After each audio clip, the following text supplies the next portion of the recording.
Man salaka tariqan yaltamisu fihi ilman sahalallahu lahu tariqan ilal jannah. Barang siapa yang memudahkan langkahnya untuk menghadiri majelis ilmu, maka Allah akan memudahkan langkahnya masuk ke dalam surga. Insyaallah pekan ini kita akan membahas tentang hukum makanan di dalam Islam yang kita kenal biasanya dengan makanan halal dan haram. Di dalam kitab Fathul Qorib atau kitab yang kita kaji ini membahas tentang makanan itu dibagi dalam bagian.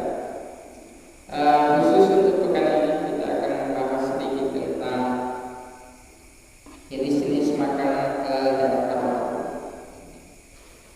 Dan bagaimana kemudian kita mengetahui bagaimana cara menyembelih hewan yang dibenarkan di dalam Islam.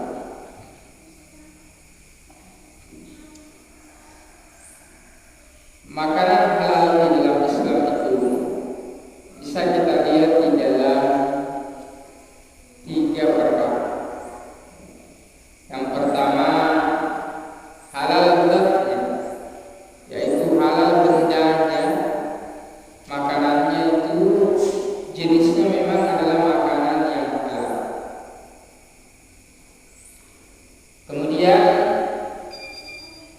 yang kedua, ada juga makanan halal dilihat dari segi cara memasaknya atau cara mengolahnya. Sesuatu makanan bisa saja itu jenisnya halal, tetapi cara mengolahnya itu tidak benar, maka kemudian nanti akan menjadi haram juga. Cara mengolahnya, apakah kemudian cara menyembelihnya dan cara memasaknya dan seterusnya. Kemudian yang ketiga, ada halal cara mendapatkannya. Jadi makanan halal di dalam Islam itu memenuhi 3 kategori. Yang pertama, jenisnya atau zatnya sendiri itu halal. Yang kemudian yang kedua adalah bagaimana cara mengolahnya. Kemudian yang ketiga, bagaimana cara mendapatkannya. Nah, ini sangat penting agar kita kemudian memastikan bahwa apa yang masuk di dalam tubuh kita, juga yang masuk di dalam tubuh anak kita adalah betul-betul sesuatu yang dihalalkan oleh Allah Subhanahu wa taala. Bagaimana perlu kita dan keluarga kita itu dijauhkan dari makanan-makanan yang haram. Karena apabila seorang anak itu selalu dijaga makanannya, dari mana dia diambil, bagaimana cara mengolahnya, bagaimana zatnya makanan itu, maka nanti itu akan menentukan bagaimana anak kita bisa menjadi anak yang soleh dan soleh. Di salah satu usaha orang tua agar anaknya menjadi anak yang soleh dan soleha adalah berusaha agar makanan yang diberikan kepada anaknya dan keluarganya itu adalah makanan yang jelas halal. Dalam syariat dibolehkan untuk dimakan.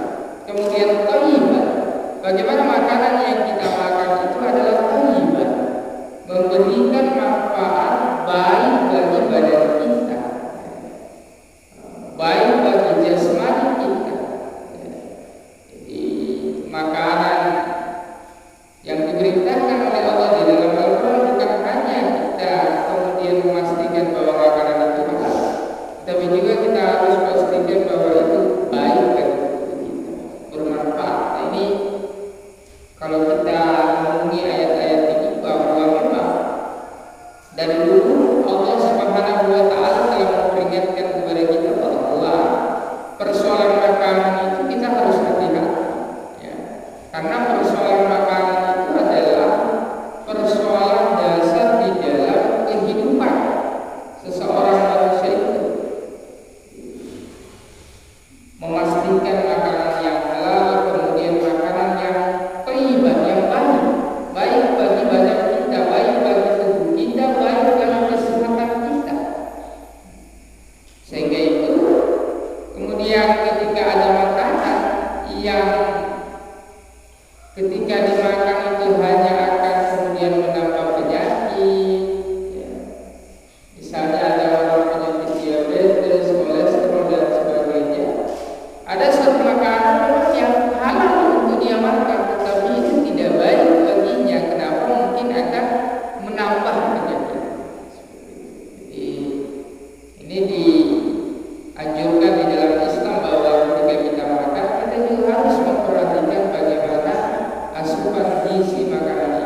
itu adalah amanah dari Allah Subhanahu wa taala. Karena itu di dalam Al-Qur'an diperintahkan kulu mimma fil ardi halalan thayyiban, makanlah apa yang ada di muka bumi ini halal dan baik. Suatu ketika dia berjalan dan dia melihat sebuah apel yang jatuh dari pohon. Ada apel jatuh dari pohonnya, kemudian dia lihat, kalau tidak saya makan ini apel nanti sia-sia, basir. Tapi kalau saya makan ini bukan apel saya. Akhirnya kemudian lama dia menunggu, tidak ada yang punya, maka kemudian dia ambil apel itu baru dia makan. Ketika dia makan maka bergetarlah hatinya. Dia mengatakan bahwa apel ini bukan punya saya, maka dia pergi mencari yang punya kebun. Dia cari lama, dia cari baru ketemu. Ketika ketemu yang punya kebun, apa yang dia katakan? Wahai bapak, kemarin saya jalan-jalan di kebunnya dan saya melihat ada apel yang jatuh. Akhirnya saya makan. Saya minta halal. Maka apa yang dikatakan bapak ini tidak saya halalkan. Kalau begitu saya membeli, Pak. Oh, saya juga tidak menjualnya. Maka Sabit bin Ibrahim ini menangis. Ketika dia menangis, maka bapak ini mengatakan, baiklah, apel itu akan saya halalkan dengan satu syarat. Apa syaratnya? Nikahi anak saya.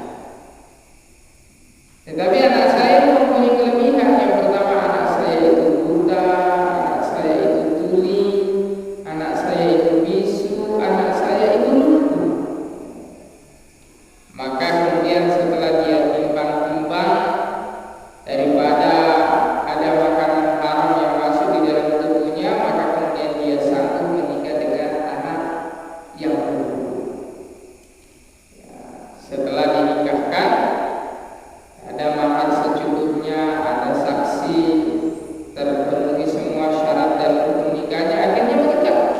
Setelah menikah kemudian dia masuk ke kamarnya istrinya, dia berkata, Assalamualaikum.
lahir dari seorang anak, dari seorang bapak yang tidak mau memakan apel yang tidak jelas kehalalannya, dan dari seorang ibu yang menjaga seluruh anggota badannya dari hal-hal yang diharamkan oleh Allah Subhanahu.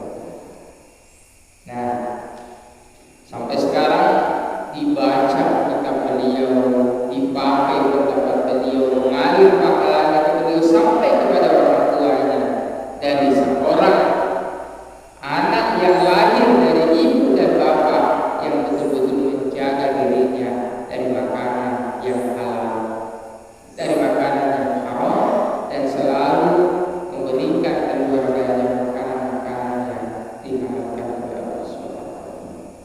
Nah, ini pentingnya kita menjaga makanan halal dan menghindarkan diri kita dari makanan-makanan yang diharamkan oleh Allah Subhanahu. Kemudian kita masuk kepada pembahasan makanan-makanan yang diharamkan di dalam Islam itu adalah sesuai apa yang disampaikan oleh Allah di dalam Al-Quran, bahwa kita diharamkan alaikumul maitah, bahwa Allah mengharamkan kepada kalian untuk memakan al-maitah. Al-maitah itu adalah bangkai. Bangkai kalau di dalam ilmu fikih bisa kita lihat yang pertama adalah sebuah atau seekor hewan yang kemudian meninggal tanpa dia disembelih, ataupun ada hewan yang meninggal disembelih tidak dengan cara yang sah, maka itu juga dihukumi sebagai bangkai, maka itu tidak boleh dimakan. Termasuk nanti di ayat ini disebutkan bahwa bahwa makanan-makanan yang disembelih dengan tidak menyebut nama Allah, atau ada niat lain seseorang menyembelihnya, mungkin dipersembahkan kepada roh-roh, kepada jin-jin dan lain sebagainya, ataupun niatnya menyembelihnya bukan karena Allah, sesajen dan lain sebagainya, maka itu kemudian tidak boleh. Nah, kemudian ada yang bertanya, kalau ada hewan yang tidak disembelih tetapi dia meninggal dalam keadaan dia diburu, atau misalnya ada orang pergi berburu menggunakan panah, menggunakan senapan, apakah kemudian hewan yang diburu itu meninggal tanpa disembelih itu halal dimakan dagingnya? Jadi kalau seseorang berburu, ya jelas kalau ada hewan buruan yang kemudian ditangkap yang meninggal bukan dalam keadaan disembelih, apakah itu boleh dimakan atau tidak? Biasa mungkin kita melihat ada seorang anak yang lempar seekor burung dengan batu atau menggunakan ketapel yang pelulunya adalah batu, apakah itu boleh dimakan? Yang penting mungkin ketika kita tarik ketapelnya kita bilang Bismillahirrahmanirrahim, apakah itu boleh dimakan? Nah, kalau hukum berburu di dalam Islam itu dibolehkan. Berburu di dalam Islam itu dibolehkan asal yang diburu itu yang pertama adalah hewan liar, bukan hewannya tetangga atau hewan ternaknya tetangga. Kemudian yang kedua, kalau kita kaji di dalam maqasid syariah yang lebih dalam, termasuk hewan-hewan yang dilindungi agar tidak punah, itu tidak boleh diburu. Jadi hewan yang dilindungi yang dikhawatirkan punah itu juga tidak boleh diburu. Nah, selain itu boleh kita berburu, ya, misalnya burung dan lain sebagainya. Nah, tetapi ada syaratnya bahwa hewan buruan itu yang pertama, ketika dia dipanah ataupun ditembak, yang pertama dia menggunakan alat yang kunci, ya, sebagai sebagian ulama menjelaskan bahwa alat yang kucing yang tajam yang dimaksud di sini adalah terbuat dari logam misalnya. Kemudian dia tidak mati karena benda tumpul. Berarti menembak menggunakan batu atau ketapel, itu tidak dibenarkan untuk dimakan dagingnya kemudian. Tetapi kalau dia dibunuh dengan anak panah atau dibunuh dengan senapan buruan itu dibolehkan untuk dimakan dagingnya.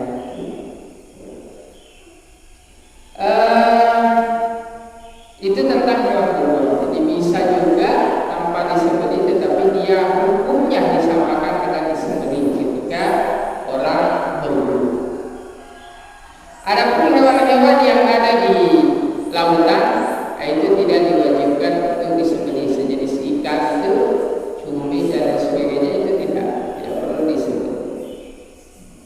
Dimaksud di sini adalah hewan darat seperti ayam, kemudian kambing, domba, sapi, unta, itu ketika kita mau makannya kita harus menyembelihnya.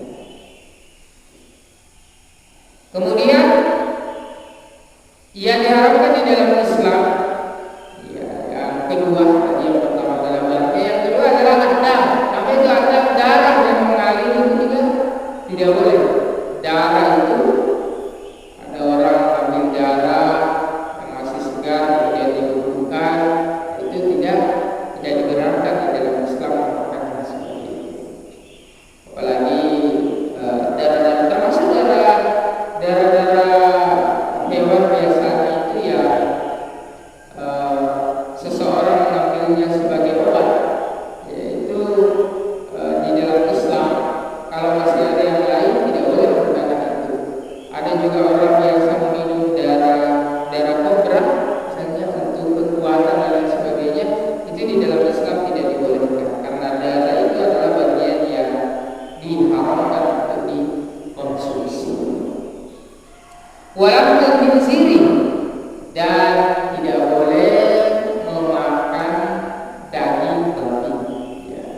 Hewan babi ini semua bagian tubuhnya itu, kalau kita ngaji di bab Tohar bulan yang lalu itu dijelaskan bahwa seluruh bagian tubuhnya itu juga najis. Ya. Sama hukumnya dengan anjing. Itu tidak dibolehkan, sangat diharamkan. Juga di dalam Islam itu diharamkan untuk memakan makanan yang bisa dikategorikan sebagai hewan buas. Jadi daging hewan buas itu juga tidak boleh dimakan. Seperti hewan yang bertani, ya, itu tidak dibolehkan. Hewan buas seperti misalnya harimau, singa, buaya itu tidak dibolehkan untuk dimakan di dalam Islam. Kemudian burung-burung yang burung-burung pemangsa, termasuk juga burung-burung yang mempunyai kuku yang tajam untuk memangsa mangsanya, itu juga tidak dibenarkan di dalam Islam untuk dimakan. Seperti burung elang itu tidak boleh. Kemudian yang diharamkan juga di dalam Islam ini termasuk hewan-hewan yang dalam istilah fikih itu disebut jala. Itu suatu hewan yang dianggap kotor di dalam Islam, bukan jalan.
di dalam Islam ini makanan yang haram juga untuk dikonsumsi termasuk adalah makanan yang atau minuman yang memabukkan. Makanan yang atau minuman yang memabukkan itu hukumnya haram di dalam Islam. Seperti misalnya khamar, ya. Khamar ini di dalam Al-Quran jelas sekali bahwa Allah melarangnya. Nah, ada metode yang Allah contohkan kepada kita. Yang pertama dijelaskan bahwa jangan la taqrabus shalah wa antum sukara. Cara Allah menjauhkan orang-orang Arab itu dari hal itu pertama. Yang pertama Allah memerintahkan bahwa janganlah kalian mendekati sholat. Artinya kalau Anda sholat jangan dalam keadaan mabuk. La taqrabus shalah wa antum sukara. Janganlah Anda mendekati sholat padahal Anda dalam keadaan mabuk. Jadi Allah tidak serta-merta mengatakan amal itu haram, tetapi yang pertama Allah sampaikan bahwa kalau Anda mau sholat jangan dalam keadaan mabuk. Jadi tidak boleh minum khamar kalau mau melaksanakan sholat. Baru kemudian turun lagi ayat selanjutnya itu menjelaskan tentang khamar lagi. Beberapa waktu kemudian turun lagi ayat yang menjelaskan tentang khamar, tapi Allah belum mengharamkannya secara mutlak. Allah hanya mengatakan wa yas'alunaka 'anil khamr. Dan mereka bertanya kepada tentang khamar, maka Allah menyuruh kepada Rasulullah sallallahu alaihi wasallam bahwa sampaikanlah kepada mereka mudaratnya itu lebih banyak dari manfaat. Jadi itu yang pertama Allah mengatakan jangan melaksanakan sholat dalam keadaan mabuk. Baru tahapan-tahapan selanjutnya kemudian diberikan peringatan bahwa sebenarnya khamar itu lebih banyak mudaratnya daripada manfaat. Nah, pada tahapan ketiga baru kemudian dijelaskan bahwa khamar itu adalah rijsun min amali syaitan. Bahwa meminum khamar itu adalah bagian dari perbuatan syaitan. Jadi nanti tahap ketiga itu baru dijelaskan oleh Allah dengan jelas dan gamblang di dalam Al-Quran bahwa khamar itu diharamkan secara mutlak. Jadi di sini mengajarkan kepada kita juga bahwa di dalam mendidik ataupun di dalam melakukan amar ma'ruf nahi munkar, mengajak dan berdakwah itu kita harus mempunyai tahapan-tahapan. Tidak boleh langsung dikatakan oh ini haram, ini sesat, ini neraka. Tetapi kemudian diarahkan dulu untuk berbuat baik. Makanya amar ma'ruf nahi munkar yang didahulukan di dalam Al-Quran itu adalah amar ma'ruf, memanggil orang untuk melakukan kebaikan, bukan mencegah dulu, bukan, tapi dipanggil dulu untuk berbuat kebaikan. Nanti kalau dia sering ke masjid baru kita kaji bersama, disampaikan mudzakarah bersama, menuntut ilmu bersama, disampaikan bahwa ini halal, ini haram, ini tidak boleh dan seterusnya. Baru nahi munkar. Jadi amar ma'ruf dulu, panggil dulu orang berbuat kebaikan, baru nahi munkar, baru yang kedua itu dicegah untuk melaksanakan kebaikan. Nah, khamar ini kita lanjut. Khamar ini atau sesuatu apapun yang memabukkan di dalam Islam itu hukumnya haram, baik dia dalam keadaan diminum sedikit ataupun diminum banyak. Ada orang mengatakan, Ustaz, kalau saya minum khamar sedikit kan tidak mabuk, berarti tidak haram, Ustaz. Tetapi hukumnya haram karena makanan atau minuman yang haram di dalam Islam itu, apakah dia dikonsumsi banyak atau sedikit, tetap hukumnya haram. Berbeda kemudian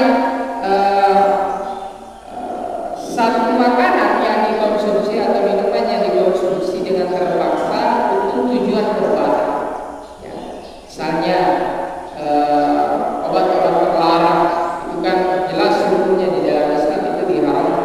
Tetapi kalau dipakai untuk medis, ya, diatur di dalam ilmu kedokteran dan itu sangat dibutuhkan, misalnya alkohol untuk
tetapi tidak menyebut nama Allah.